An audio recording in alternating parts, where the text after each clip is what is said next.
Next topic जो है वो स्टार्ट करने जा रहे हैं बायो का। आज हम चैप्टर नंबर 12 उसका पेज नंबर जो है 45 है और हमारा आज का जो टॉपिक है वो है ईयर, कान। कान के बारे में आज हम पढ़ेंगे। इसको बेटा पेज भी अपने खोल के जो अपने सामने रख लें, ठीक है, और जो तवज्जो है इधर आप करें। इससे पहले बेटा हमने हमारा ये वाला जो मेन टॉपिक है वो रिसेप्टर्स है। रिसेप्टर्स सेंस ऑर्गन के बारे में हम पढ़ रहे हैं। उनमें से सबसे पहले हमने आंख के बारे में पढ़ा, आई। अब हमारे पास जो नेक्स्ट सेंस ऑर्गन है वो है ईयर, कान। सेंस ऑर्गन है। अब जिस तरह देखना जरूरी है उसी तरह सुनना जो है वो भी बहुत जरूरी है, बहुत अहम है। अगर आप देख रहे हैं लेकिन सुन नहीं रहे तो आपको तमाम इंफॉर्मेशन नहीं मिल रही। अगर आप देख भी रहे हैं, सुन भी रहे हैं, तो इसका मतलब है कि आपको सारी इंफॉर्मेशन जो मिल रही है। जिस तरह आपका भी लेक्चर हो रहा है, आप अगर सिर्फ देखें, सुने नहीं, तो आपको नहीं पता चलेगा कि क्या हो रहा है। ठीक है, जब आप देखेंगे और साथ सुनेंगे भी तो फिर आपको पता चल जाएगा कि जो आपके सामने प्रोसेस हो रहा है वो एक्चुअल क्या प्रोसेस जो है आपके सामने चल रहा है। अब बेटा देखिए, जो कान होता है इसके दो मेन फंक्शन हैं। जो कान है इसके दो मेन फंक्शन हैं। उनमें से एक फंक्शन जो है सुनना और दूसरा है तवाज़ुन कायम रखना, इक्विलिब्रियम ऑफ बॉडी और हियरिंग। ये दो मेन काम हैं जो हमारे कान करते हैं। ठीक है, एक हम सुनते भी हैं कानों के जरिए और दूसरा हमारी बॉडी का जो बैलेंस है वो भी हम अपने कानों के जरिए डिटेक्ट करते हैं, पता चलता है। अगर आपकी आंखें बंद भी हों लेकिन आपको पता चल जाएगा कि आपकी जो बॉडी है वो किस हालत में है। ठीक है, आपको पता चल जाएगा कि आपकी बॉडी किस पोजीशन में है। आपको अपने सर की पोजीशन, आपका जो हेड है इसकी पोजीशन भी पता चल जाएगी, चाहे आपकी आंखें बंद भी हैं। इसका मतलब ये है कि जो कान हैं वो सुनने के अमल को भी कंट्रोल करते हैं और हमारी बॉडी का जो तवाज़ुन है उसको भी इन्होंने कंट्रोल करना होता है। तो ये बेटा दो मेन फंक्शन है इसके। अब जो कान है इसको तीन हिस्सों में डिवाइड किया गया है। बैरूनी कान, एक्सटर्नल ईयर, दरमियानी कान, मिडल ईयर, और अंदरूनी कान, इंटरनल ईयर। ये कान के तीन हिस्से हैं।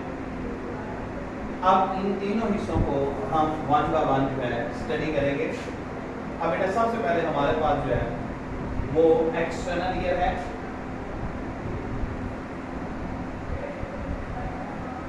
बैरूनी कान। अब देखिए, आपको वो कान का बाहर वाला हिस्सा जो अब नजर आ रहा है, ये बैरूनी कान का हिस्सा है। अब ये जो बैरूनी कान है इसका ये जो बाहर आपको हिस्सा नजर आ रहा है इसे बोलते हैं पिन्ना। पिन्ना बोलते हैं। ये जो हिस्सा आपको नजर आ रहा है इसे पिन्ना कहते हैं। पिन्ना के अंदर आपको एक कैनाल नजर आ रही है, एक ट्रैक अंदर की तरफ जा रहा है, इसको हम बोलते हैं ऑडिटरी कैनाल। इसका मतलब ये है कि जो एक्सटर्नल ईयर है, जो पिना है, लीड्स टू ऑडिटरी कैनाल। अब ये पिना जो है आप देखें कार्टिलेज का बना है और इसके ऊपर स्किन है।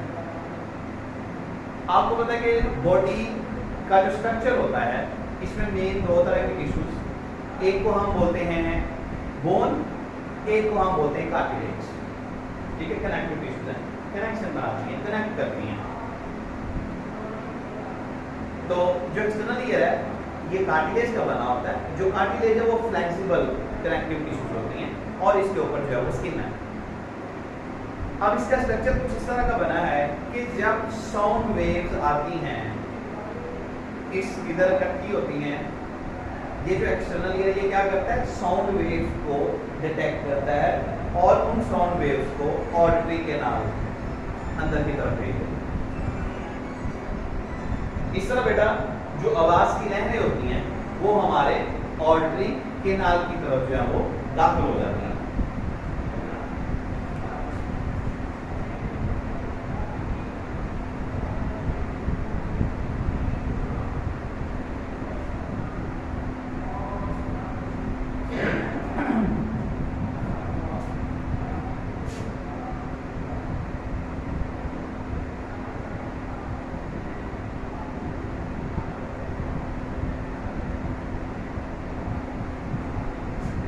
अच्छा बेटा ठीक हो गया।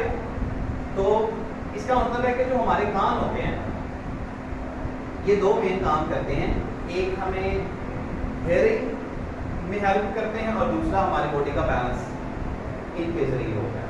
तो इसके तीन मेन पार्ट कौन कौन से हैं? एक्सटर्नल ईयर, मिडल ईयर और इनर ईयर, यानी कि बैरूनी कान, दरमियानी कान और अंदरूनी कान। एक्सटर्नल ईयर जो होता है ये पिन्ना और ऑडिटरी केनाल को मुश्किल ये वाला हिस्सा जो है ये पिन्ना कहलाता है, ये कार्टिलेज का है और इसके ऊपर स्किन है और अंदर आपको जो सुराख नजर आ रहा है, जो केनाल नजर आ रही है उसको ऑडिटरी केनाल बोलते हैं। अब ये जो पिन्ना होता है ये आवाज की लहरों को डिटेक्ट करता है और ऑडिटरी केनाल में आगे भेज देता है। अब जब आवाज की लहरें ऑडिटरी केनाल में चली जाती हैं तो उसके आगे जो हिस्सा आता है उसको हम बोलते हैं ईयर ड्रम और उसका दूसरा नाम है टम्पैनम, एक मेम्ब्रेन होती है। आवाज की लहरें जब उसके साथ जाके टकराती हैं तो उसमें वाइब्रेशन पैदा होते हैं, ठीक है। जिस तरह ढोल होता है, ढोल के ऊपर अगर बीट करेंगे तो उसका वो जो मेम्ब्रेन होता है उसके ऊपर जो पर्दा लगा होता है, वो जो स्किन लगी होती है चमड़े की, वो वाइब्रेट करती है और साउंड प्रोड्यूस होता है। सेम प्रोसेस होता है हमारे कान के अंदर कि आवाज की लहरें जो हैं अंदर जाके कान का पर्दा जिसे बोलते हैं उसे टम्पैनम कहते हैं, ईयर ड्रम बोलते हैं। उसके ऊपर जाके जब आवाज की लहरें टकराती हैं तो उसमें वाइब्रेशन पैदा होती है और फिर वो वाइब्रेशन आगे फर्दर हिस्सों में जाती है, ठीक है। अब बेटा जो पिन्ना होता है, ठीक है, इसके बारे में हमने देख लिया। अब आते हैं ऑडिटरी केनाल की तरफ। जो बेटा ऑडिटरी केनाल है ये मैंने आपके सामने एक स्ट्रक्चर भी बनाया हुआ है कान का, आपकी बुक के ऊपर भी बना हुआ है, डायग्राम बनी हुई है। अभी हम इसको भी देखते हैं, पहले ऑडिटरी केनाल के बारे में देख लें थोड़ा सा। ऑडिटरी केनाल ये जो रास्ता है जो आवाज को अंदर की तरफ लेके जा रहा है। अब बेटा ये जो ऑडिटरी केनाल होता है इसके अंदर खास तरह के ग्लैंड्स होते हैं, वैक्स ग्लैंड होते हैं इसमें कान के अंदर, जो वैक्स प्रोड्यूस करते हैं, ठीक है। वो जो कान का मैल होता है उसमें दो चीजें शामिल होती हैं। एक तो जो वैक्स है जो आपके कान के अंदर से सेक्रेट होती है, वैक्स ग्लैंड उसे सेक्रेट करते हैं। दूसरा ये जो डस्ट होता है ना, ये हमारे कान के अंदर गया होता है और ये डस्ट उसके साथ मिला होता है जिसकी वजह से वो मैल बन जाती है जिसको हम बोलते हैं, ठीक है। तो इसका मतलब है वैक्स कान के अंदर सेक्रेट होती है, डस्ट जो बाहर से अंदर की तरफ जाता है वो फिर आपस में मिक्स हो जाते हैं, वो मैल बन जाती है। अब बेटा जो ये हमने पढ़ लिया कि इसके अंदर ग्लैंड होते हैं, वैक्स ग्लैंड होते हैं जो वैक्स प्रोड्यूस करते हैं। इसके अलावा कान के जो ऑडिटरी केनाल है उसके अंदर बाल होते हैं। अब ये क्या करते हैं, इंसेक्ट, जर्म्स और डस्ट से बचाते हैं, यानी इसको अंदर फर्दर आगे नहीं जाने देते। जिस तरह हमारे नाक में हवा की फिल्ट्रेशन होके जाती है, नाक के अंदर जो बाल होते हैं वो उसको फिल्टर करके भेजते हैं, इसी तरह कान के अंदर बाल होते हैं बहुत बारीक छोटे छोटे, तो वो जो है वो भी हमें इन चीज़ों से, डस्ट से, जर्म से और इंसेक्ट से बचाते हैं, ये वैक्स और हेयर जो होते हैं। अच्छा बेटा इसके अलावा ऑडिटरी केनाल का एक और फंक्शन जो कि वैक्स परफॉर्म करता है वो है टेम्परेचर को ये मेंटेन करता है। इसके अलावा डैम्पनेस, हमारे कान को नमी वाला रखते हैं, ये जो वैक्स होती है नमी वाला रखते हैं कान की ऑडिटरी केनाल है। और इसके अलावा बेटा जो ईयर ड्रम है कान का पर्दा, वो क्या करता है, एक्सटर्नल ईयर और मिडल ईयर को एक दूसरे से अलग कर देता है, ठीक है। आप इधर स्ट्रक्चर देखें जरा, ये बेटा आपको हिस्सा नजर आ रहा है इस तरह, ये वाला हिस्सा जो इसको हम बोलते हैं पिन्ना। ये अब देखिए पिन्ना जो है इधर आगे इस हिस्से में जा रहा है, एक ईयर बेस एक रास्ता बना हुआ है। आवाज की लहरें इधर से टकराई और इधर अंदर चली गई। अब ये ऑडियो कैनाल के अंदर चली गई हैं। अब ये आपको ईयर ड्रम नजर आ रहा है, जिसे हमने टम्पैन बोला है, कान का पर्दा जिसे बोलते हैं। आवाज की लहरें इसके साथ जाके टकराएंगी, वाइब्रेशन पैदा होगी। अब ये जो ईयर ड्रम है इसने क्या किया, एक्सटर्नल ईयर को मिडल ईयर से अलग कर दिया। अब ये जो हिस्सा है ये मिडल ईयर, ये बेटा हमारा जो था एक्सटर्नल ईयर। अब हम मिडल ईयर की तरफ जा रहे हैं। ये सर इसका फोकस इधर करते हैं, थोड़ा सा हमको डायग्राम भी नजर आया और ये इसको डायग्राम को एक फोकस करते हैं। अच्छा बेटा, अब ये जो मिडल ईयर है,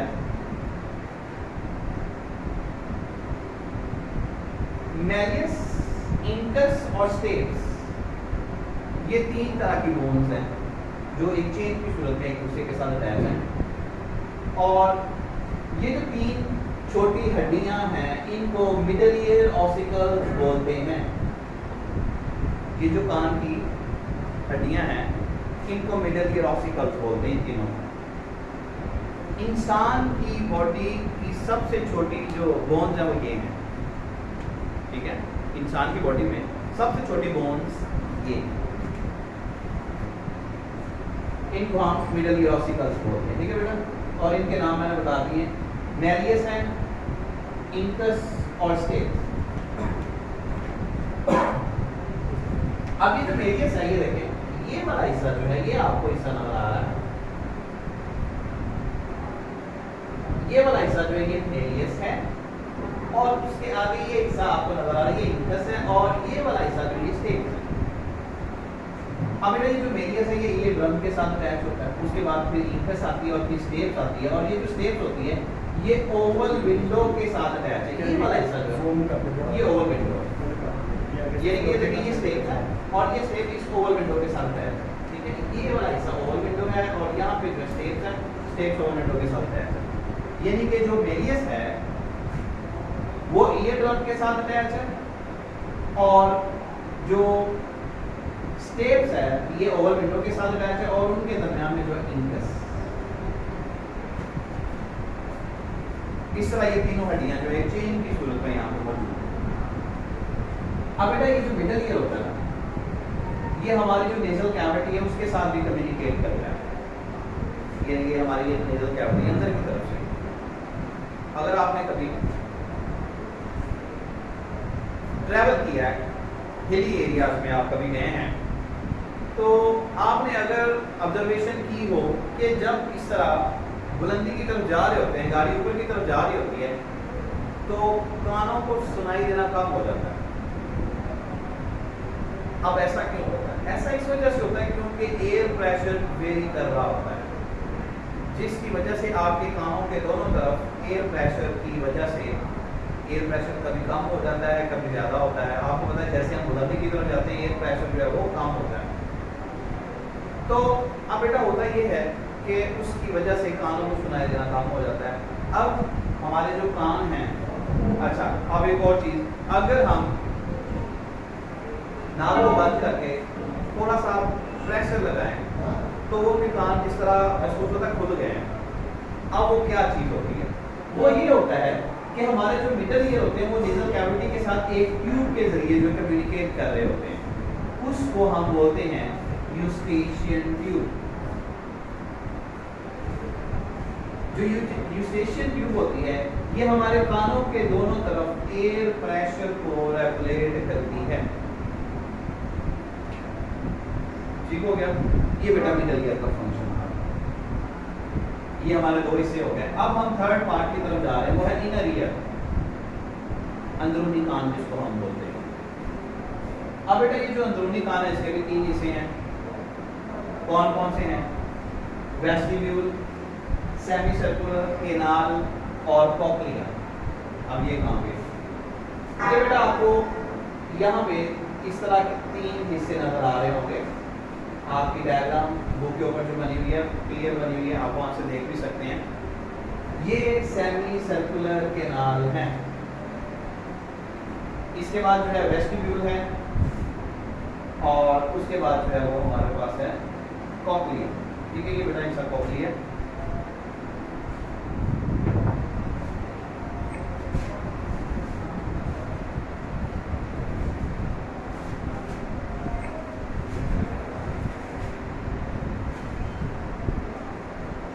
यहाँ पे बेटा आपको एक सा नजर आ रहा है, ये वाला, ये वेस्टिब्यूल। ठीक है, ये वाला पोर्शन जो है ये वेस्टिब्यूल। तो ये तीन पार्ट है इसके। अब बेटा जो वेस्टिब्यूल है ये मिडल ईयर के बिल्कुल सेंटर में होता है। ठीक है, ये अभी हमने ये वेस्टिब्यूल मिडल ईयर के सेंटर में जो है ये मौजूद है। अब ये जो कॉक्लिया होता है इसमें तीन ट्यूब्स हैं जो आपस में रैप हुई होती हैं। ठीक है, अगर हमारे पास तीन ट्यूब हो हम उनको इस तरह बल दे दें। ठीक है, ये देखिए आपके सामने बना हुआ है, ये तीन ट्यूब आपस में इस तरह लिपटी हुई हैं, तो ये कॉक्लिया बनाते हैं। अब इनके अंदर जो है रिसेप्टर्स होते हैं, साउंड रिसेप्टर्स होते हैं। और यानी कि कॉक्लिया की जो मिडल डक्ट है, कॉक्लिया तीन डक्ट्स का मुश्तमिल है, उसकी जो मिडल डक्ट है उसके अंदर साउंड रिसेप्टर्स होते हैं जो आवाज़ प्रोड्यूस करने की सेंसेशन देते हैं, फिर आगे जाके न्यूरॉन्स को भेजते हैं, फिर वो भी देखते हैं। ठीक है बेटा, ये इसके तीन हिस्से हैं। अब देखें आवाज़ की लहरें इधर आई, ईयर ड्रम पे टकराई, वाइब्रेशन पैदा हुई, इन तीन बोन्स में वाइब्रेशन आई। कॉक्लिया के अंदर जो कॉक्लिया की जो ट्यूब है इनके अंदर जो है वो फ्लूइड होता है, फ्लूइड में वाइब्रेशन पैदा होती है और जो इसकी मिडल डक्ट में साउंड रिसेप्टर्स होते हैं वो नर्व इम्पल्स जनरेट करते हैं और वो जो नर्व इम्पल्स है वो यहाँ से न्यूरॉन्स के जरिए ब्रेन पे जाते हैं और हमें आवाज़ सुनाई देती है इस तरह। अब बेटा अगला हमारा जो टॉपिक है वो यही है कि हियरिंग का प्रोसेस होता कैसे है, सुनने का अमल होता कैसे है। आवाज़ सबसे पहले किन्ना के ऊपर टकराई, वेव्स की सूरत में लहरें ऑडिटरी कैनाल में गई, वहाँ से ईयर ड्रम पे जाके टकराई, उसमें वाइब्रेशन पैदा हुआ, वहाँ से वाइब्रेशन मिडल ईयर में चली गई। अब वो वाइब्रेशन कहाँ पे गई, नेरियस गई, फिर इंकस पे, फिर स्टेप पे, फिर ओवल विंडो पे चली गई। कॉक्लिया के अंदर जो फ्लूइड है वो वाइब्रेशन उसमें चली गई, वहाँ पे रिसेप्टर सेल्स हैं जो स्टिमुलेट होते हैं और फिर आवाज़ सुनाई देती है। इस तरह होता है ये सारा काम। अब हमारे कान जो हैं ये किस तरह बॉडी को बैलेंस में रखते हैं। देखिए बेटा, सेमी सर्कुलर कैनाल और वेस्टिब्यूल जो है ये बॉडी के बैलेंस को मेंटेन करते हैं। ये दो चीजें, सेमी सर्कुलर कैनाल और वेस्टिब्यूल। ठीक है, वो जो हमने स्ट्रक्चर में पढ़ा अभी। जो सेमी सर्कुलर कैनाल होता है इसमें सेंसरी नर्व्स होती हैं जो बॉडी की मूवमेंट को डिटेक्ट करती हैं। और जो वेस्टिब्यूल होते हैं ये पोस्चर में जो चेंज आता है, बॉडी की जो हालत होती है उसमें जो चेंज आता है ये उसको डिटेक्ट करते हैं। और यहाँ से इन दोनों से, सेमी सर्कुलर कैनाल से और वेस्टिब्यूल से जो न्यूरॉन हैं वो सेरिबेलम तक जाते हैं और जिससे हमें बॉडी को बैलेंस रखने में मदद मिलती है। ठीक है, अब बेटा देखिए मैंने शुरू में बताया था कि जो कान हैं ये हमें एक तो हेयरिंग में मदद देते हैं और दूसरा हमारी बॉडी को भी बैलेंस में रखते हैं। ठीक है, अब देखिए छोटे बच्चे जो होते हैं वो दीवार पे चल रहे होते हैं, छत की जो दीवार होती है उसके ऊपर चल रहे होते हैं, तो उनकी बॉडी का बैलेंस कैसे होता है वो इसी तरह होता है, कभी इधर कभी उधर। अब उनको पता चल जाता है कि जैसे ही वो अनबैलेंस होते हैं तो थोड़ा सा इधर हो जाते हैं और जब वो इधर से अनबैलेंस होते हैं थोड़ा सा इधर हो जाते हैं, फिर वो इसको बैलेंस में रखते हैं। कैसे पता चलता है? इन दोनों चीज़ों के जरिए, सेमी सर्कुलर कैनाल और वेस्टिब्यूल के जरिए, इससे भी बॉडी का जो बैलेंस होता है वो मेंटेन रहता है। ठीक है बेटा, ये हमारे दो टॉपिक थे आज के छोटे छोटे से।